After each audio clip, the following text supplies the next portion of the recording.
Hello বন্ধুরা, আশা করি সবাই খুব ভালো আছেন।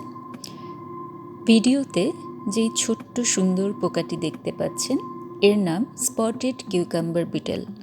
শরীর জুড়ে থাকা কালো দাগের কারণেই এর নামের সাথে যুক্ত হয়েছে স্পটেড, আর শসা ও কুকারবিট জাতীয় ফসলে বেশি আক্রমণ করে বলে এর নাম হয়েছে কিউকাম্বার বিটেল।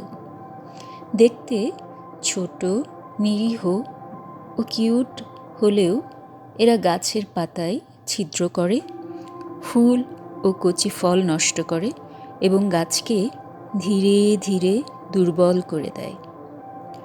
আরও ভয়ঙ্কর বিষয় হলো, এই বিটেলের লার্ভা মাটির নিচে গাছের শিকড়ে আক্রমণ করে, ফলে গাছ সহজেই ঝিমিয়ে পড়ে বা শুকিয়ে যায়। এরা ব্যাকটেরিয়াল উইল্টের মতো মারাত্মক রোগ বহন করে, যা এক গাছ থেকে দ্রুত পুরো ক্ষেতে ছড়িয়ে পড়তে পারে।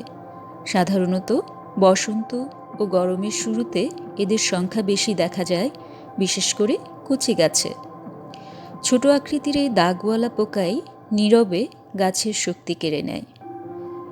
যদিও এটি উত্তর আমেরিকা, মেক্সিকো ও মধ্য আমেরিকায় বেশি দেখা যায়, তবুও যদি শসার ক্ষেতে এদের উপস্থিতি টের পান, তাহলে তখনই সতর্ক হতে হবে।